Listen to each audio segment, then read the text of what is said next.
report revealing that New York City Mayor Zohran Mamdani's wife liked these anti-Israel social media posts, including the protests you just saw, and another picturing a bulldozer used by Hamas terrorists to enter Israel on October 7th. Here's the mayor defending his wife.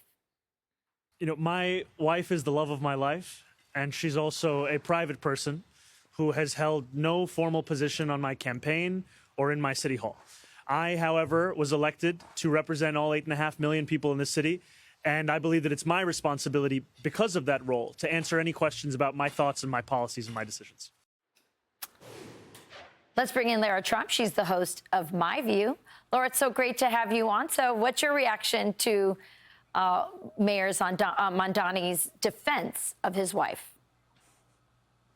Well, yeah, Rachel, he didn't come out and apologize. Let's be clear about what he said there. He basically said, I love my wife and she can kind of post whatever she wants, but that's not good enough. I mean, we're going to have to do a little bit better than that. You are the mayor of the city with the largest Jewish population in the entire country, and we're not just going to excuse something like this, because what his wife essentially did is watch while you had innocent Jewish women, children, elderly, kidnapped, raped, tortured, burned to death by terrorists, and thought, you know what, I agree with these actions so much that I'm going to show my support for this by actively liking it on social media. I mean, my gosh, you have to be a special level of sick, demented, and anti-Semitic to do something like that.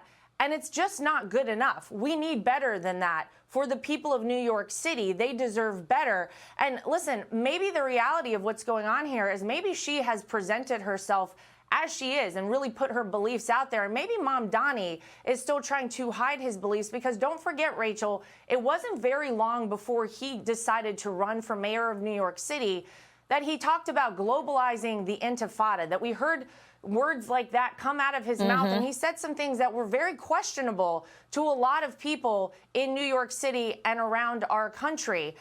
As far as I know, he's never come out and condemned the actions against the Israeli people on October 7th. Maybe right now would be a good time to do something like that. Well, you're onto something. He actually did take down and erase and delete some of his old tweets that were anti-Semitic. But he's not just taking swipes at Jews in the city. A third of the city is Catholic, and he's been taking swipes at them, too, by not showing up at the installation for the cardinal, which no mayor has ever done, not inviting Catholics to their interdenominational faith event that he had. So the politics for me, I'm listening, I'm watching him, and it just doesn't add up. I think what a lot of people are thinking about is the fact that 55% of Democrats today say that socialism is good. And I guess you vote for Mayor Mamdani, this is what you get, right?